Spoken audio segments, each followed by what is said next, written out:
পাগলা গারদ কোথায় আছে নেই বুঝি তার জানা, পাগলা গারদ কোথায় আছে। আসুন আজ আমরা বাংলা সঙ্গীত জগতের বরেণ্য সঙ্গীতকার নচিকেতা ঘোষকে নিয়ে আরও দু চারটি কথা বলি। হেমন্ত মুখোপাধ্যায় স্বয়ং বলতেন, আমার কণ্ঠকে আমার চেয়ে ভালো বোঝেন নচিবাবু। এর অর্থ এই নয় যে অন্য গুণী শিল্পীদের কণ্ঠের ঐশ্বর্য নচিকেতা ঘোষ অনুধাবন করেননি বা তার নিজের ভালোবাসায় কাজে লাগাননি।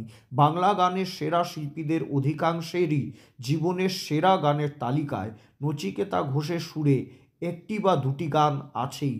পরিচালক অরবিন্দ মুখোপাধ্যায় এক স্মৃতিচারণামূলক লেখায় নচিকেতা ঘোষ সম্পর্কে বলেছেন, তিনি আদপে ছিলেন একজন ড্রিমার।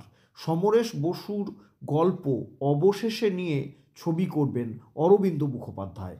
গল্প শুনে সেই ছবির নাম বদলে দিলেন নচিকেতা ঘোষ।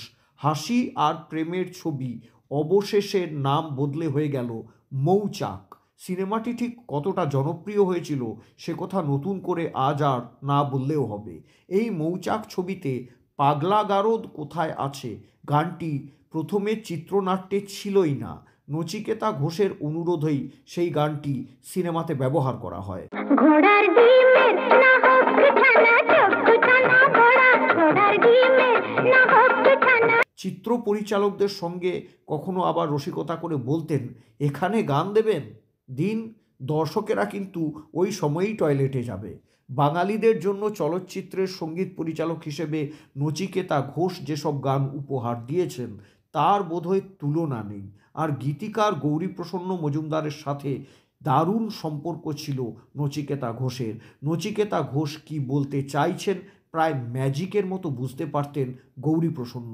নচিকেতা ঘোষের ব্যক্তিত্বের সামনে রঙ্গরসিকতা বোধহয় একমাত্র গৌরীপ্রসন্ন মজুমদারই করতে পারতেন।